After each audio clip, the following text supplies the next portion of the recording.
సరే కనిపించలేదమ్మా. Right right okay బాబు అక్కడ పెట్టి నాకు కనిపించేటట్టు నాకు కానించి పెట్టు. దేవుని స్తోత్రం. అమ్మగారు ఇప్పుడు ఓకేనమ్మా? Right right. ప్రియులారా, చదువుకున్నటువంటి లేఖన భాగమైన 119వ కీర్తన 116వ వచనంలో దావీదు భక్తుని యొక్క ప్రార్థన, విన్నపం లేదా మనోభీష్టం, ఎంతైనా నీవు నేను ఆచరించవలసినటువంటి దైవన్నది. భక్తుల జీవిత అనుభవాలు బైబిల్ గ్రంథంలో రాయించి మనకు ఇచ్చారు అంటేనే ఇది కూడా అక్కడ పెట్టినాయి. మనం అనుకరించి పాటించే దాని కొరకు ఇచ్చారు. మరలా వచ్చినాన్ని చదువుకున్నాం. 119వ కీర్తన 116. నేను బ్రతుకున్నట్లు నీ మాట చొప్పున నన్ను ఆదుకొనము. రెండవ మాట,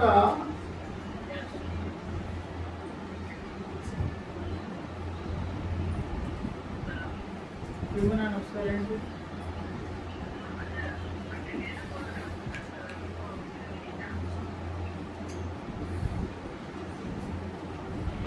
ఎవరు?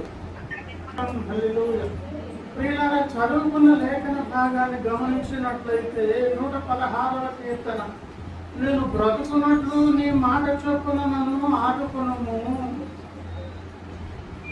నా ఆశ భంగమై నేను సిగ్గునందక ఉండును గాక. ప్రియులారా,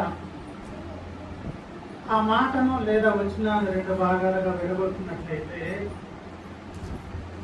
మొదటి విషయం, నేను బ్రతుకున్నట్లుగా నీవు ఆల్రెడీ నాకు ఒక మాట ఇచ్చావు నాయన, దాన్ని ఆధారం చేసుకొని వస్తున్నాను, నన్ను ఆదుకొనండి అని దావీదు గారు మొదటి విషయాన్ని మనవి చేస్తున్నారు. అంటే అర్థం ఏంటి? ఈలాగు భక్త జనాంగంకైనా సార్వత్రిక దేవుని సంఘానికి మాట ఇచ్చి, ఆ మాటను బేస్ చేసుకున్నారంటే ఆధారపడగండి. దేవుని మాట అంటే దైవ వాక్యం. దేవుడు మాట్లాడారంటే ఆయనే కదా వాక్యం అయి ఉన్నటువంటి దేవుడు. కనుక మనకు ఆధారం ఎవరు చెప్పండి? దేవుని వాక్యమే. దేవుడు మన పితరుల్ని జ్ఞాపకం చేసుకున్నా, ఏది జ్ఞాపకం చేసుకున్నా అందరూ దేని జ్ఞాపకం చేసుకుంటారు? ఆయన ఏ మాట అయితే ఇచ్చారు. మనకు ఒక ఉదాహరణ కొరకు ఏదైనా మాట్లాడాలంటే, నోవహు కాలం నాటి జలప్రలయం తర్వాత ఒక మాట ఇచ్చారు ఆయన, మరలా ఇప్పుడు ఈ భూమిని జలముల చేత ముంచి వేసి ప్రాణిపోతుని చంపాలి.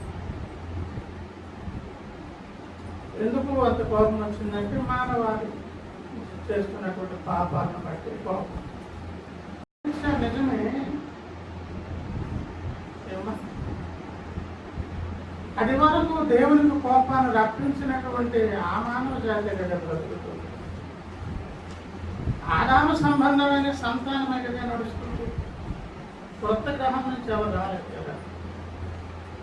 తల్లిదండ్రుల తాలూకా పారంపర్య అనుసరణలు, క్రమంలో అవే లక్షణాలు, అవే తిరుగుబాటు ద్వారా దైవ చట్టంలో ఉల్లంఘించేటటువంటి పాపమరణం అనేవి ఆదాముకు అందరూ ఉంది.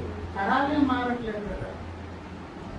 మరి దేవుడు మాట ఇచ్చిన తర్వాత మళ్ళీ కోపం రప్పిస్తారు. మరి దాని పరిస్థితి కోపం వస్తే మళ్ళీ జలాలు మనకు పొంగే అవకాశం, లేదా పడే వర్షం, దానికి ఒక హద్దు ఉంటుంది అన్నమాట. ఆ హద్దు దాటిన దేవుని కోపాన్ని బట్టి వెంటనే ఇంద్రధనుషులాగా వస్తుంది. ఏమొచ్చి ఉంటుంది? అది చూడగానే అంటే దేవుడు మర్చిపోతారని కాదు, దేవుడు మర్చిపోతారని కాదు. ఇంద్రధనుసు వచ్చేటప్పుడు మనకు పాపం, నోవహు కాలం నాటి పాపమే దేవునికి కోపాన్ని మనం ఈనాటికి కలిగిస్తున్నామని జ్ఞాపకం చేసుకోవాలి. ఆయన మర్చిపోయినట్లు తెలియనట్లుగా మాట్లాడుతూ అందులో నుంచి దేవుని ఏమండి వెరితనము మానవుని జ్ఞానము కంటే అని అంటారు. మొదటి కొన్ని దేవతలు చూడడం ఆయనకు వెరితనం అన్నది అని ఉన్నదని కాదు. అలా మనకు అనిపించిన అందులో ఏమి జ్ఞానం ఉన్నది? మన మేధాశక్తికి మానవ జ్ఞానములకు మించిన విశేషమైనటువంటి గొప్ప సంగతి ఏదో దానికి కనుక ఆయన మర్చిపోతారు, లేకపోతే ఆయనకు తెలియబడుతున్నారు. మర్చిపోయారు కనుక ఎంత ధనసు అమ్మ అని నాలుగు కలుసుకొని ఎంత పని అయిపోను, ఎంత ధనసు రాకపోతే అని దేవుడు అనుకుంటారు. కాదు, ఆ ఎంత ధనసు వచ్చేటప్పుడు మనకు ఒక పాఠం. ఏం పాఠం? ఓహో, మన వరవడైతే నడుస్తుంది. అయితే ఏం వరవడి? ఆనాడు నోవహు కాలం నాడు దేవునికి పాపం పుట్టించే పరిస్థితులు భూమి మీద ఎలాగున్నాయో అవి సమృద్ధిగా నడుస్తున్నామన్నమాట. లేదా ఆయన ఏదైనా అడిగారు అనుకోండి, తెలియక అడిగారని అనుకోకుండా అప్పుడేమనుకోవాలి? చూసారా, అన్ని తెలిసి ఎలా అడుగుతున్నారు. అప్పుడప్పుడు పిల్లల్ని తల్లిదండ్రులు అడుగుతారు కదా, అన్ని తెలిసి మా అమ్మ చూసింది మొత్తం తెలుసు అన్న తర్వాత చెప్పే ఇప్పుడు అని అన్నది అనుకోండి, మనసులో ఇవిడ ఏమనుకుంటుంది? చూసావా ఏం తెలివితేటలు మా అమ్మవి, అన్నీ తెలిసి ఏం ఎరగినట్లు ఎలా అడుగుతుంది అని పిల్లలు అనుకుంటారు. అలా భక్తులు అనుకోవాలి. దేవుడు ఏదైనా మనం అడుగుతున్నాడంటే మనకు ఆయన తెలియక కాదు, అన్నీ తెలిసిన దేవుని ముందు తెలిసి అడుగుతున్నారబ్బా అని గ్రహింపులోనికి రావాలి. సో ఇప్పుడు ఇలాగా చదువుకున్నటువంటి మాటలు ఒక మాట ఇచ్చాడు, ఆ మాటకు దేవుడు కట్టుబడి ఉన్నాడు. ఒక మాటని కాదులేండి, ఒక మాటను చదువుకున్నా ఏమన్నారు అక్కడ? నీవు నేను బ్రతుకున్నట్టు ఆ మాటని సింగులర్ కనిపిస్తుంది కనుక బైబిల్ నింపుగా ఉంటాయి దేవుడు ఇచ్చిన మాట చొప్పున నన్ను ఆదుకొని. అది మొదటి విషయం. ఏమిటా మాట అని అంటే ఎన్నో చెప్పొచ్చండి. దేవుడు మీకు ఇచ్చినటువంటి నడుపుతున్న బట్టి నేను ఒక విషయం అయితే తెలియజేస్తాను. యెషయా ప్రవక్త గ్రంథము ఆయన ఇచ్చినటువంటి మాట ఒకటి రెండు మాటలు చూద్దాం. యెషయా ప్రవక్త గ్రంథం 45వ అధ్యాయంలో 17వ వచనం చదువుతున్నానమ్మా, చూడండి. యెహోవా వలన ఇశ్రాయేలు నిత్యమైన రక్షణ పొంది ఉన్నది. దేవుని ఇశ్రాయేలు ఏమి పొంది ఉన్నది? మామూలు రక్షణ కాదు. ఏమి రక్షణ అంటే రక్షణకే డ్యామేజ్ అనేది ఎప్పుడైనా కొంతమంది భయపెడతారు. కొన్ని సందేశాలు మనకు భయాన్ని కలిగిస్తాయి. మనలో ఉన్న కొన్ని లోపాలు బలహీనతలు మనల్ని ఏం చేస్తాయి? భయపెడతాయి. రాత్రి సిద్ధపాటు సందేశం చెప్తూ కూడా ఇందులో 3 సంగతులు ఉన్నవి అన్నాను. గుర్తుంది ఎవరికైనా? ఒక సంగతి మాట్లాడుతున్నాను అన్నాను. అందులో ఉంటుంది అన్నమాట ఈ పాయింట్ అన్నమాట. ఏమండి? ఏమి రక్షణ అంటే నిత్య రక్షణ అనే స్పష్టత, ధైర్యము, నిబ్బరము నీకు నాకు ఉన్నది అనుకోండి.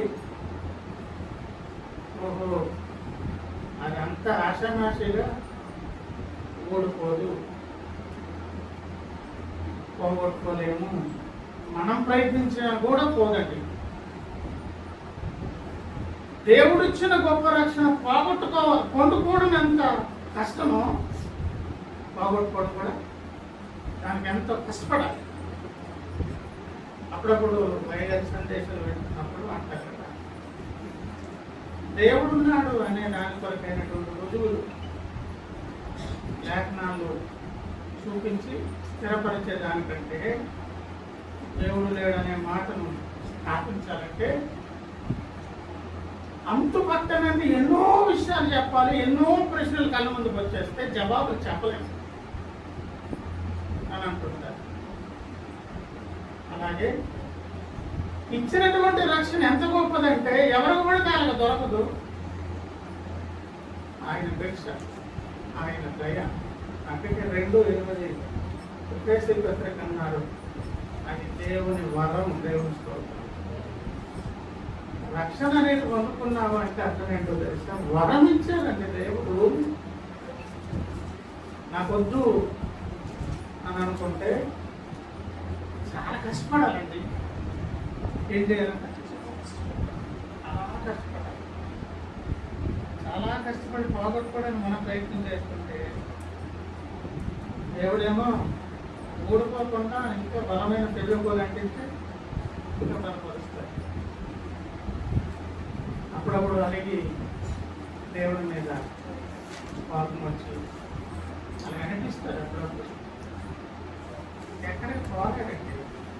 దేవుణ్ణి వదిలిపోవడం అనే దురదృష్టకరమైన పరిస్థితి కల్పించాలని దుష్టుడు అనుకొని ఏవేమో చూపిస్తాడు. అది తాత్కాలికమే పనిచేస్తాయి. మళ్ళీ ఎక్కడ పరిగెత్తుకొస్తాం? నేను కూడా అప్పుడప్పుడు అడిగి మొరాయించేవాడిని. వెరీ ఫ్రాక్షన్ సెకండ్స్లోనే రిఫ్రెష్ అయిపోయేవాడిని. ఎంత బుద్ధిహీనంగా కలుగుతున్నాను. మనము ధనిలమండి. యెహోవా దేవునిగా గల జనులు ఎందుకు ధనిలో తెలుసా? ఉద్యోగులు పోదామనే పోదాం. శ్రోత్రియులారా, మనం పొందుకున్న రక్షణ ఏంటంటే యెహోవా వలన. ఇంకా ఒకరు కూర్చుంటే ఇంకా గంటలు చెప్పవచ్చు. ఇశ్రాయేలు నిత్యమైన రక్షణ పొందే ఉన్నది.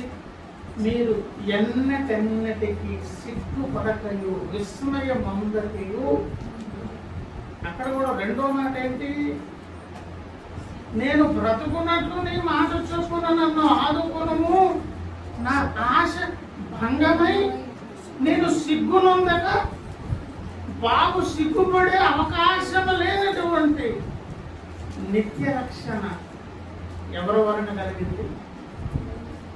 దేవుని వలన, దేవుని యందు, దేవుని ద్వారా, దేవుని యొక్క. అంతేకన్నా అక్కడ కూర్చుంటే ఇన్ని రూట్స్లో నుంచి దాన్ని స్థాపించారు. దీని వెనకంత నేపథ్యం ఉన్నదా అని ఆయన త్యాగము, మన ఎడల ఆయనకు ఉన్నటువంటి ఆ గొప్ప ప్రేమ ఇంకా భరించలేదు. కళ్ళల్లో నీరు వెళ్ళిపోతే చేస్తుంది.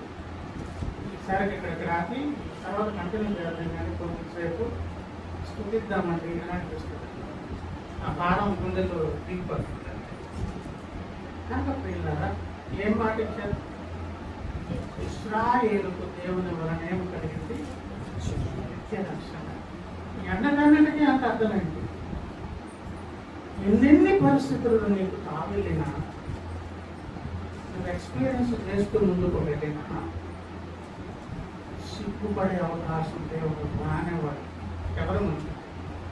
శత్రువు ముందు, దుష్టుల ముందు, సాటి వారి ముందు. మళ్ళీ ఇంపార్టెంట్. దుష్టుల ముందు, శత్రువు ముందు పక్కన పెట్టండి. వాళ్ళ ప్రదేశమే వేరు. రేపు ఈ సాటి వారన్నానే భక్తి సాధనలో నెక్స్ట్ మెట్టెక్కునోడు ఇక్కడ ఉంటారండి. దేవుని తీర్పు ముందు మనం లెక్క ఒప్ప చెప్పవలసిన వారమై ఉన్నామనే దగ్గర వీళ్ళు ఉంటారు.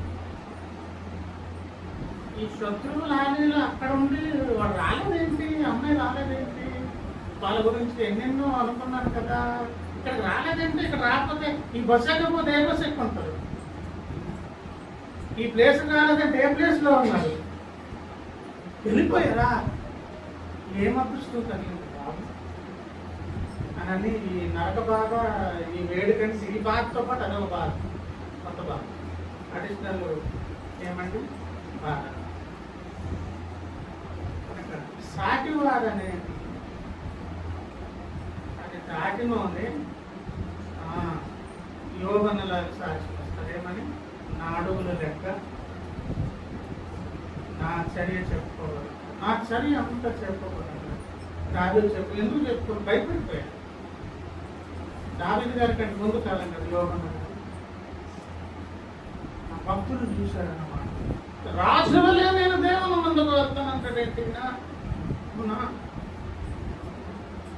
మహారాజు ముందుకు యువరాజు గారు వెళ్తానంటే అప్పుడు తన ఏం చూసుకుని ఏంటంటే నా కన్నులు నా మనస్సును అనుసరించాను, మనస్సు వెంబడి కాళ్ళు పెట్టాను.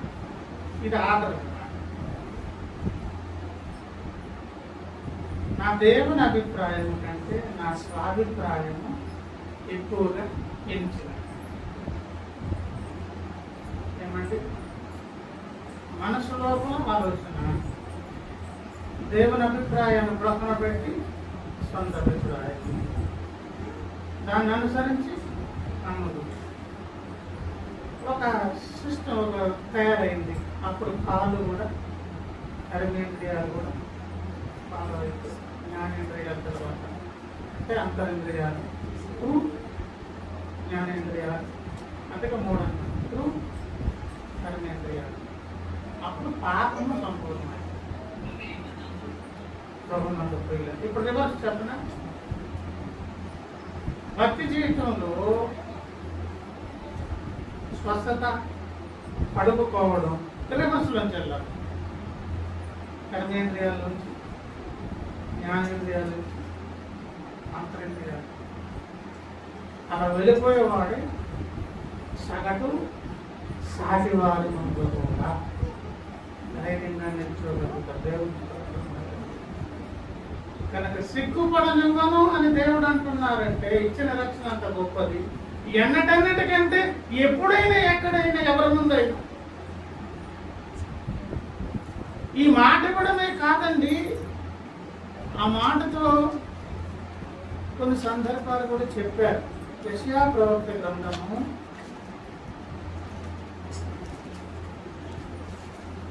41వ అధ్యాయానికి రండి.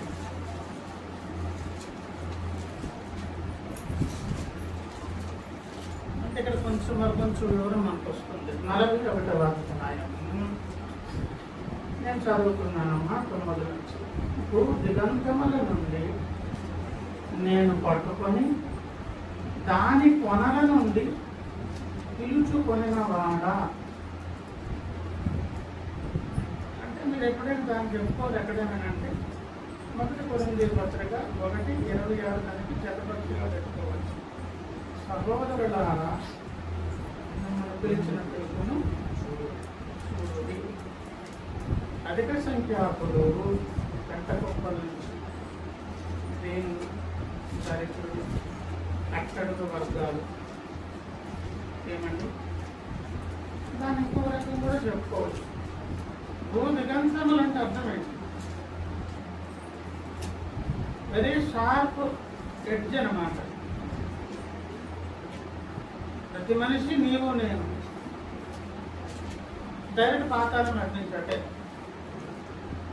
పుట్టుకతో మనమందరం ఆ ఎడ్జ్లో బ్రతుకుతున్నాం. ఈ ఎడ్జ్లో బ్రతికి నాకంటే వీరుడెవడు, శూరుడెవడు, పవిత్రుడెవడు, పరిశుద్ధుడెవడు, జ్ఞాని ఎవడు మాట్లాడుతున్నాను. ఈ ఎడ్జ్లో ఉన్నాం. ఇంకొక అర్థం ఏం చెప్పుకున్నాం?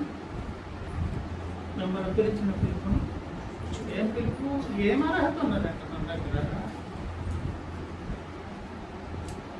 ఏమి అర్హతలు ఉన్నవాళ్ళు నీకు నాకు రక్షణ మనకంటే మంచి వాళ్ళు అన్యులు లేరు. నాకు తెలుసండి, అన్యులలోనే నేను విన్నాను. లేదు కదా, నాకు ఒక మంచి భార్య కావాలి, తన మీద ఏ రాంగ్ సాక్ష్యం ఉండని అమ్మాయి కావాలని నేను కోరుతున్నాను కదా. మరి అలాగూ ఆడపిల్లలు అనుకోరా, నేను అలా ఉంటాను కదా అని అన్న వాళ్ళు విన్నాను. అలా అన్నిలో ఏమండి సీత రాముడికి సీతకి రాముడు ఒకడే అన్నాడు. మొదటి విషయం, దిగంతముల నుండి అంటే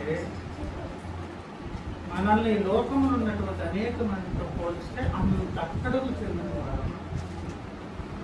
ఆ అనడానికి రుజువు అక్కడ ఎందుకు వెళ్ళారు చెప్తారు చూడండి. ఏమని అంటున్నారంటే, నీవు నా దాసుడు అనియు నేను నిన్ను ఉపేక్షింపక ఏర్పరచుకుంటుననియు. ఉపేక్షించడం అంటే ఏమన్నా? ఎవడైనాను నన్ను వెంబడించనే కదా తను తాను ఏం చేసుకొని ఉపేక్షించుకొని అంటే అర్థం ఏంటి? నేను ముఖ్యం కాదు, నా ఇష్టం ముఖ్యం కాదు, నేను ఎవరినండి, నా మీద నాకు భరోసా ఏంటి, అంతా మనల్ని అసలు కన్సిడర్ చేయకూడదు అనమాట ఎవరికి వాళ్ళు. అదే సూత్రం దేవుడు మన దగ్గర పెట్టారనుకోండి, తప్పు చేసిన తర్వాత ఆదాం మొదలుకొని ఎవరు కూడా దేవుడు తన పిల్లలుగా స్వీకరించడానికి లేదు, దాసులుగా పెట్టుకోవడానికి లేదు, ఏర్పాట్లు తీసుకోవడానికి కూడా, అంటే జీరో క్వాలిఫికేషన్ అనమాట. మనకు ఉపేక్షించలేదు. ఏం చేశారంటే ఉపేక్షింపక, అంటే అసలు ఈ అమ్మాయికి నేను ఎందుకు ప్రాణం పెట్టాలి, ఈ వీడికి ఎందుకు నేను రక్షణ ఇవ్వాలి అని అనుకోలేదంట మనకి. అంటే ఇప్పుడు దానికి ఆజ్యం భవిష్యం దేనికి? భూ దిగంతము. ఎంత ఎండింగ్ అంటే అసలు నేను కన్సిడర్ చేస్తే, నన్ను కన్సిడర్ చేస్తే, పట్టించుకుంటే ఏం అవకాశం లేదు? అసలు లేదండి అవకాశం. గాడిద పుట్టగానే దాని వెంటనే దాని తర్వాత మెడ నుంచి ఇంకా చంపేసి గోధుల భార్య ఇంకా అసలు ఉండడానికి అదే మనం అని చెబుతూ ఆ సంఘంతోనే ఆ యాకోబుతోనే భయపడుకోము, నేను నీ దిగులు పడకము, చదవండి, నేను బలపడుతున్నాను, నీకు సహాయం చేయవాడను, నీతి అని నా దక్షిణ హస్తముతో నిన్ను భయపడకము, దిగులు పడకము, సహాయం చేస్తాను, ఆదుకుంటాను. దేన్ని చూసండి. సరే, ఇంకా ముందుకు వెళ్దామా? నీ మీద కోపపడిన వారందరూ సిగ్గుపడి, నీవు సిగ్గుపడవు, విస్మయం అందవు, శత్రువులే సిగ్గుపడతారు, విస్మయం అందుదు. నీతో వాదించు వారు మాయమై, నీతో కలహించు వారిని నీవు వెతుకుదువు కానీ వారిని కాగడా వేసి వెతిమే కనిపించరంట. నీతో యుద్ధం చేయవారు మాయమైపోవదు, అభావులకు. నీ దేవుడైన యెహోవానకు నేను భయపడకము, నేను నీకు సహాయం చేసేదని చెప్పుచు నీ కుడి చేతున పట్టుకుని ఉన్నాను. ఇంతకు వీళ్ళెవరో తెలుసా? దానికి సపోర్ట్ 14. పురుగు వంటి యాకోబు, స్వరూప జనములు ఇశ్రాయేలు, భయపడకూడి, నేను నీకు సహాయం చేయుచున్నాను అని యెహోవా. మళ్ళీ ఆయన గురించి ఆయన ప్రజెంట్ చేసుకుంటున్నారు. నీ విమోచకుడు ఇశ్రాయేలు పరిశుద్ధ అంటే అర్థమైంది తెలుసా? నీకు భయం ఏర్పడిందా? దిగులు కలిగిందా? శత్రువులు ఉలసిస్తున్నాడా? విస్మయానికి గురైపోయి సిగ్గు అవమానం కలుగుతుందా? అంటే విమోచన కార్యము జరగలేదు. విమోచన ద్వారా ఏం జరగాలి? నీ విమోచకుడును ఇశ్రాయేలు. ఎవరి ఎవరి ఎవరి ఎవరి ఎవరి ఎవరి దేవుడు? ఏమి దేవుడు? పరిశుద్ధ దేవుడు. ఎవరికి విమోచకుడు? విమోచన కార్యము ద్వారా పరిశుద్ధపరిచే దేవుడు. పురుగు వంటి యాకోబు కుడి చేతును పట్టుకుని, నీ కుడి చేతు నాకు పట్టుకునే ముందు ఉపేక్షించలేదు. బట్ వీడిక ఈయనక అనుకోలేదు. అందుకు ఒడ్డెక్కి ఇంత దూరం తీసుకొస్తే మనం మధ్య పెద్ద పెద్ద మాటలు మాట్లాడు.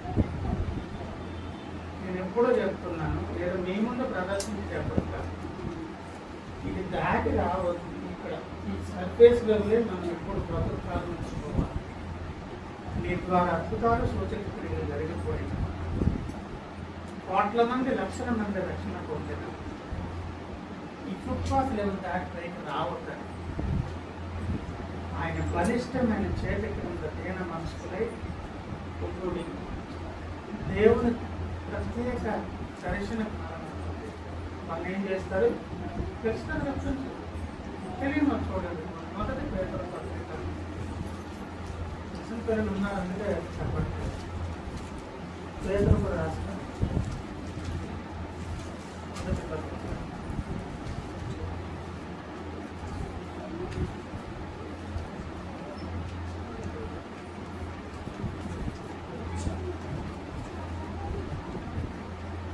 5వ అధ్యాయము 6వ వచనం.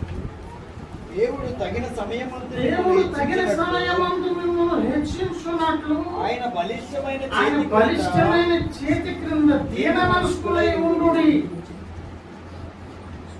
మనము ఈ పొజిషన్ వదలొద్దు, అసలు దానికి అంకితమై బ్రతికేయాలి. కానీ అక్కడ ఉంచరాలి. దుర్గంధమైన సుగంధమైన అది ఎలాగైతే అదే చేశారు పౌలన్న జీవితం 2వ కొరింథీ పత్రిక 2వ అధ్యాయంలో సిలువను కూర్చున్నటువంటి వార్త ఆ సువాసనను దేవుడు ఎవరి ద్వారా వెదజల్లించారు? మరి అది జీవార్థమైనటువంటి వాసన, వ్యతిరేకులకు అది మరణార్థమైన వాసన. ఆ స్మెల్ అనేది దేనిలోంచి వెళ్ళిపోతుంది? భావజాలాల్లోంచి వెళ్ళిపోద్ది, కాలంలోంచి వెళ్ళిపోద్ది, ఏమండి వాతావరణంలోంచి గాలిలోంచి వెళ్ళిపోతుంది. దేవునికి అసాధ్యం ఏంటండి? బ్రతుకాలంలో ఎప్పుడు యేసుని గురించి వినడాలు, గర్భాలయములు, ఏదో పూజా విధానాల్లో బ్రతికే వారికి ఒక్క మాట, ఒక్క పదము, ఒక్క సెంటెన్స్ అనుకోకుండా ఏ పెంటకొక్కలోనో దొరికి వాళ్ళ బ్రతుకులు మారిపోయిన సంభవాలు, సందర్భం తెలీదా? ఎలములలో కూర్చున్న సరే ఎలాగ వాళ్ళు బయటికి లాగాలో దేవుడు లాగగలడు. దేవుడు స్తోత్రం. మొదటి విషయం, ఎన్నెన్ని వాగ్దానాలు చేశారంట. దావీదు గారు అదే అంటున్నారు, నీవిచ్చిన మాట చెప్పున నన్ను ఆదుకోవాలైనా. ఆ మాట ఏ మాట? నీది నిత్య రక్షణ కుమారుడా, విస్మయమందవు, సిగ్గు పడవు, అవకాశమే లేదు, భయపడాల్సిన పని లేదు, దిగులు పడవద్దు, సహాయం చేస్తాను, ఆదుకుంటాను. నీకు వ్యతిరేకులైన వారే విస్మయానికి సిగ్గుపోయి అవుతారు, నీ శత్రువులే మాయమై నశిస్తారు. ఇవన్నీ చెప్పి నీ విమోచకుడు ఇశ్రాయేలు పరిశుద్ధ. మన విమోచకుడైన దేవుడు ఎవరంట? విమోచకుడు అంటే విమోచన కార్యం చేసే దేవుడు. విమోచింపబడే వారి లోపల కంటిన్యూటీ ఏం జరుగుతుంది? ఏమి దేవుడు అన్నా? ఇశ్రాయేలు. మరి ఏం కలుగుతుంది? కంటిన్యూటీ, పరిశుద్ధత కలుగుతుంది. ఇప్పుడు ధైర్యం వచ్చింది. దావీదు గారికి ధైర్యం వచ్చి అంటున్నారు, నా ఆశ భంగమైంది, నేను సిగ్గునందును. ఈ మాట దొరికింది కనుక నేను సిగ్గుపడు. నా ఆశ భంగం కాదు. సిగ్గునందుకుండా మనము దావీదు భక్తుల వల్లే. ఒక సెషన్ అయిపోయింది ఇప్పుడు. మొదటి సెషన్ ఏంటి? రోగ నిర్ధారణ, దారి దొరికింది, దాన్ని ఎట్లా యూటిలైజ్ చేసుకోవాలి, పౌడు యూటిలైజ్ దీన్ని ఎట్లా, దావీదు గారు ఎట్లా చేసుకుంటారు, భక్తులు ఎట్లా చేసుకుంటారు. సిగ్గుపడడానికి అవకాశం లేని విధంగా కూడా నిత్యమైన రక్షణ అనేది ఎట్లాంటిదైతే స్థిరమైంది, పోగొట్టుకుందామన్నా పోగొట్టుకోవడానికి వీలు లేనటువంటి విధంగా ఎలాంటిది స్థాపించారు. సిగ్గుపడడానికి అవకాశం లేని ఇంకొక ఏర్పాటు కూడా దేవుడు చేశారంటో. ఆ ఏర్పాటు మీద ఆధారపడి వెళ్ళాలి. ఆ ఏర్పాటు పేరు మొదటి పేతురు పత్రిక 10. నా రెగ్యులర్ స్టడీ ప్లీజ్ మళ్ళీ మర్చిపోతాను. ఇక్కడ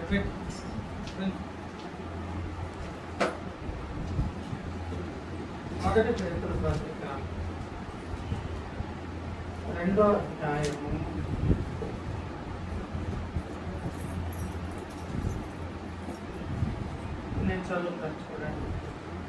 6వ వచనం. ఇదిగో అని పిలుస్తున్నారు. ఏమని పిలుస్తున్నారు? అప్పుడప్పుడు పేరు ఊరు తెలియకపోతే ఏమని పిలుస్తారు? ఏమా వాక్యం పైకి రాకపోతే ఏం పెట్టారు? రేపు పెళ్లి భోజనాలు కూడా మేము సాంబార్ నచ్చలే పెడతాం. అప్పుడు కూడా వీళ్ళకి మంచి డిష్ పెట్టండి. ఏంటంటే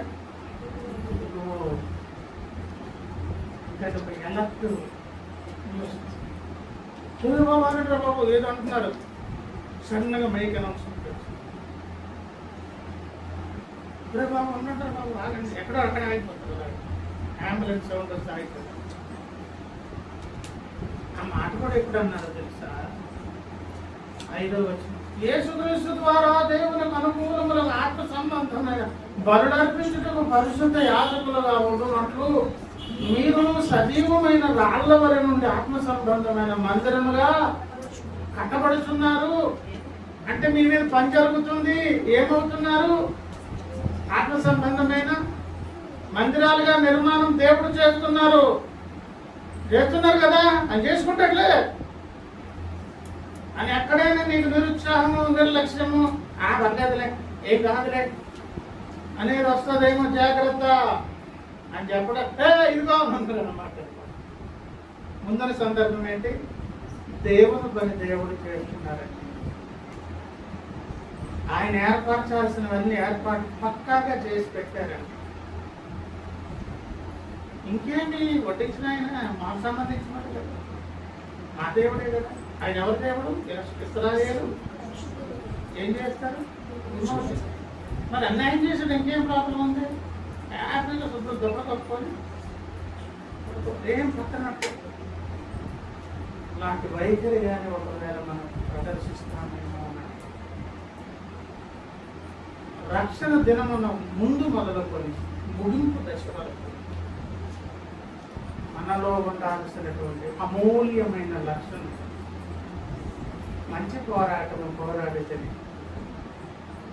ఏమ కాపాడుకుంటే పరుగు కడముట్టించితే ఏమ కాపాడుకుంటేనే ప్రతి భక్తుడు కాపాడుకోవాల్సిందే, కలిగి ఉండాల్సిందే, అప్లై చేయాల్సిందే. ఇప్పుడు చెప్పనా? మళ్ళీ మొదలు వచ్చాను. ఆయుధాన్ని తీసుకొని జాగ్రత్త చేసుకొని మార్చుకొని అవసరాన్ని బట్టి వాడుకున్నాను. భక్తులకు నాయకం పేరు విశ్వాసం. దాన్ని భద్రపరచుకోవాలి, కాపాడుకోవాలి. పౌలన్న మంచి పోరాటం పోరాడి నేను కాపాడుతున్నారు. ఇలా దాచి మూలే పెట్టలేదు. ఎప్పటికప్పుడు శుభ్రం చేసి క్రిస్మస్ ముందు గిన్నెలు కడిగేసి తుడిసి సాయం పెట్టేసి ఎండలో పెట్టి తుడిచేసి ఆ రోజు ఎవరు తిండేట్టుకుంటా మళ్ళీ షోకేసి మీద సర్దినట్టు కాదు. అదే వాడాడు ఆయన బ్రతుకు. దానినే వాడుతున్నాడు, దానినే దాచుకుంటున్నాడు, దానినే కాపాడుకుంటున్నాడు, భద్రపరుచుకుంటున్నాడు. దేవుని వైపు దేవుడు తన కార్యములు చేస్తూ ఉంటే భక్తుడు కలిగి ఉండాల్సినటువంటి అమూల్యమైనటువంటి ఆ సాధనం ఆయుధం ఏంటో తెలుసా? విశ్వాసము. దేవుని స్తోత్రం.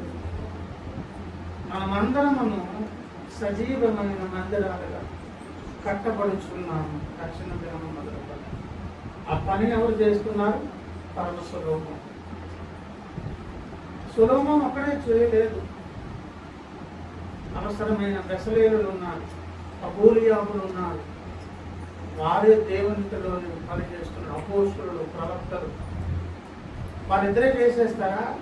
వారి వెనకాల ఒక టీం ఉన్నది, హెల్పర్స్ ఉన్నారు. అదే దేవుడి సంఘం. సంఘంతోనే దేవుడు సంఘాన్ని నిర్మాణం చేస్తున్నాడు. ఆ సంఘము తాలూకు సపోర్టుతోనే దేవుడు తన కార్యాన్ని చేస్తున్నాడు. ఇక్కడ దేవుడేమో సజీవ మందిరాలుగా నిర్మాణం చేస్తూ ఆ పని చేస్తున్నానని చెప్పిన తర్వాత ఇదిగో నేను ముఖ్యమును ఏర్పరచబడినది అమూల్యమునకు మూలరాత్రి సీయోనులో స్థాపించుచున్నాను అన్నాను. ముఖ్యమైన, ఏర్పరచబడిన, అమూల్యమైన మూలరాయి నువ్వు ఏది కట్టినా, ఏమి చేసినా, ఏది కలిగి ఉన్నా మూలరాయిని అనుకునే బ్రతకాలండి. విశ్వములో యేసయ్యను ప్రక్కగా పెట్టి విశ్వమే మనుగడ ముందుకు వెళ్ళదండి. విశ్వము మొత్తానికి సెంట్రల్ ఏమండి? అమూల్యమైన ఆ మూలరాయి పేరు యేసయ్య. ఆయన మీద ఆధారపడి వ్యవస్థ మొత్తం నడుస్తున్నది. ఆయనే సమస్తమునకు ఆధారము. ఆ ఆధారమైన కేంద్ర బిందువు మీద ఆధారపడి విశ్వం నడుస్తుంది. ఆ ఆధారమైనటువంటి అమూల్యమైన మూలరాయి పేరు యేసయ్య. ఆయన తిన్న తీసుకొచ్చి ఎక్కడ స్థాపించారట? సియోనులో స్థాపించిన ఆ అమూల్యమైన మూలరాయికే నీ వంటు పట్టబడాలి. నీ బ్రతుకు, నీ భక్తి, నీ కానుక, నీ స్తుతి ఆరాధన, నీ సాక్ష్యాలు. ఇప్పుడు నేను మాట్లాడుతాను.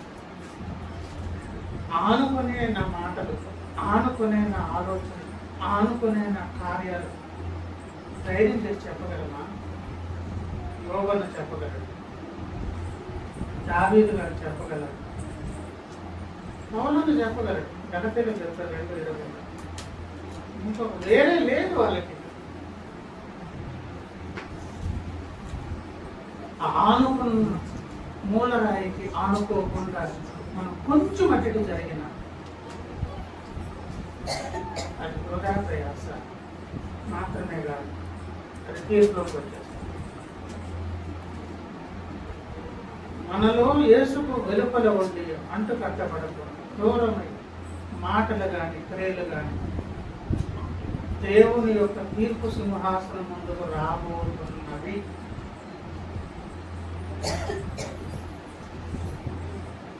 సో ప్రియులారా, ఇక్కడ చెప్పి తర్వాత ఏమన్నారు? ఆయన యందు విశ్వాసం ఉంచువాడు ఏ మాత్రమును అను మాట లేఖనం ముందు రాయబడి. దావీదు గారు కూడా దేని బేస్ చేసుకుని వచ్చారండి ఈ ప్రార్థన? నీవిచ్చిన మాట. ఒక మాట వ్రాయబడి ఉన్నది. ఏంటది? ఆయన యందు విశ్వాసం ఉంచిన వాడు సిగ్గుపడడు, విస్మయం ఉండడు. శత్రువు విస్మయం పొందుతాడు, సిగ్గుపడతాడు. భక్తుడు సిగ్గుపడడు. ఏం చేస్తే? ఆయన యందు అంటే అమూల్యమైనటువంటి సజీవ రాళ్లను సజీవ మందిరముగా దేవుడు కట్టే పని అది చేస్తూ ఉండాలి. అది కంటిన్యూ నడుస్తూ ఉండాలి. అంటే మనలో కంటిన్యూ కొనసాగుతుంది. అంటే ఆయన యందు, ఆయన యందు, ఆయన యందు. కింద లింక్ ఉండడానికి ఎన్నటెన్నటికి అని అన్నారు కదా. ఎన్నటెన్నటికి ఆయన యందు మనం ఏం కలిగి ఉండాలి? ఆ ఉన్నవాడు సిగ్గుపడడు, లేనివాడు ఏం పొందును. అక్కడే ఉన్నది. విశ్వసింపని వారికైతే ఇల్లు కట్టువారు ఏ రాత్రిని నిషేధించిరో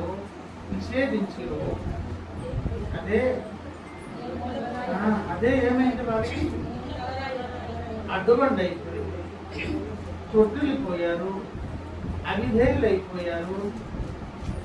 ఇంకా బయటకు వచ్చే అవకాశం ఎందుకు లేదంటే అంటుకట్టుకోలేదు దేంతోని? మూలరాయితో. అందుకే నియమించబడ్డారు. ఇంకా పోనీ అని దేవుడు వదిలేశాడు. విశ్వాసం అనేది చిన్నగా కనిపించేదైనా అదొక ఏమంటారు అనుభవం. ముక్తి అది చిన్నది. లాస్ట్ అయితే విశ్వాసం అనేది చిన్నది. అది విశ్వాన్ని కదిలించేస్తుంది. అది ఎవరు కలిగి ఉండాలి? ఏంటి ఏటేటో చెప్తున్నాడు ఏంటి అసలు ఇక్కడికనే నడిపించకుండా ఈ వేదాంతమంతా వల్లెత్తన మా ముందు ప్రదర్శిస్తున్నాడు అనుకుంటున్నారా? మొదటి మాట ఏంటి? మీ మాటను బేస్ చేసుకొని వచ్చానన్నారు. ఇప్పుడు నా ఆశ భంగం అయిపోతుంది. ఎందుకంటే మీరు ఆల్రెడీ నాకేమి ఇచ్చారు? మాట ఇచ్చారు. భంగం కాదు కనుక ఎందుకు భంగం కాదు? సియోనులో అమూల్యమైనటువంటి ఒక మూలరాయి స్థాపించబడింది. ఆయన పేరేంటి? అక్కడికి వచ్చి నువ్వు విశ్వసించి, అదే కదా 12-11 ఆయన వద్దకు వచ్చేవాడు ఆయన ఉన్నాడని అడుగువానికి శ్రమ దయచేయబడి అని నమ్మబడింది కదా. అంటే దేవుడు కనిపిస్తాడు రాగానే. అదే విశ్వాసం. మామూలు నమ్మకం కాదు, చూసి నమ్మేది కాదు, చూడక నమ్మేది కనుక దట్స్ కాల్డ్ విశ్వాసం. తెలియదు ఏమండి సోప్రి గారా? అంటే ఇప్పుడు మనం ధనీనం కావాలంటే ఎవరిని ఆధారం చేసుకుని రావాలి? ఏం చేసి రావాలి? విశ్వసించి రావాలి. నీకు ఇచ్చిన ఆయుధం అదే, కాపాడుకోవాల్సింది అదే, అప్లై చేయాల్సింది అదే. అది ఎవరు అప్లై చేసిన అద్భుతం జరుగుతుంది. ఏం చేయాలి? దాన్ని ఎట్లా వాడాలి? చాలా సింపుల్, వెరీ క్రిటికల్. రోమాపత్రిక 10వ అధ్యాయం ఈ మాట చదువు వచ్చేది. రోమాపత్రిక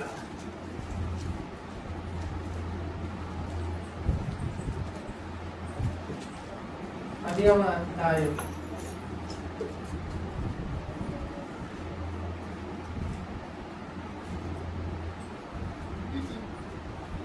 కంటిన్యూ చదవాలి. 11 చదువుతున్నాను.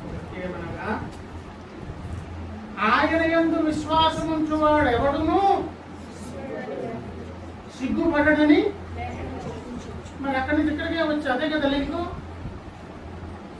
అంటే విశ్వాసం ఉంచడం అంటే ఏంటి? ఎవరో చెప్తున్నారు, యూదుడని గ్రీసు దేశస్థుడని భేదము ఒక్క ప్రభు అందరికీ ప్రభు అయి ఉండి ఆ విశ్వాసముతో తనకు ప్రార్థన చేయవారందరి ఎడల ఏమి చూపుటకు కృప చూపుటకు ఐశ్వర్యవంతుడై ఉన్నాడు. ఎందుకనగా ప్రభు నామమును బట్టి ప్రార్థన చేయవాడెవడో వాడేమవును అందుకు వచ్చామండి. మాటను ఆధారం చేసుకొని సిగ్గుపడకుండా దేవుడు ముందుకు వచ్చే దారి దేవుడు చూపించారు. ఆ విశ్వాసంతో ఆ అమూల్యమైనటువంటి మూలరాయి అయిన యేసయ్యకు ప్రార్థన చేస్తే స్త్రీల పురుషుల పెద్ద పాపమ చిన్న పాపమ వాళ్ళ వీళ్ళ మనకున్న వ్యత్యాసం. యూదుల గ్రీసు దేశస్తుగా పట్టించుకోవాలి. ప్రార్థన చేయవాలి. ఏమవుతారని రక్షించాలి. ఆ రక్షణ అనే వాక్యాన్ని ఇచ్చి దేవుడు ఎక్కడికి బయటకు పంపిస్తారు. దేవుడు అంటే ఇప్పుడు మనం ఏం చేయాలి? నీకు నాకు ఇచ్చిన ఆయుధం పేరు ఏంటంటే విశ్వాసం. ఏ మూల పెట్టారో చూసి పెట్టారు, అడిగి పెట్టారు, అయితే చూసి పెట్టారో బయటకు తీయండి. దానికి ఇప్పుడు ఏం చేద్దాం? అప్లై చేద్దాం. ఎట్లా? దావీదు గారు ఎలాగైతే యాకోబు కీర్తనలో అయ్యా నీకు విలువలున్నా నీకే విలువలుగా నేను ప్రార్థన చేశాను అని ప్రార్థన చేశారు. విశ్వాసము ఉంచారు. ఆయన ఇచ్చిన మాటను ఆధారం చేసుకున్నారు. నాకు ఇచ్చింది నిత్య రక్షణ కదా నాయన. అదే తుమ్మితే ఊడిపోయి ముక్కు కాదు కదా నాయన. అట్లెట్లా అవుతుంది? అబ్బాయి ఒప్పుకోను నేను అని ఓషియా గ్రంథంలో యాకోబు లాంటి కన్నీళ్ళు ప్రార్థన చేసి భక్తులు సాధించుకున్నారు. ఇలా ప్రార్థన చేసి సాధించుకున్నాం. రండి ప్రార్థన చేసి.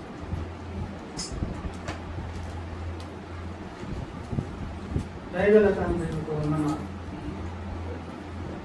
సహాయకుడా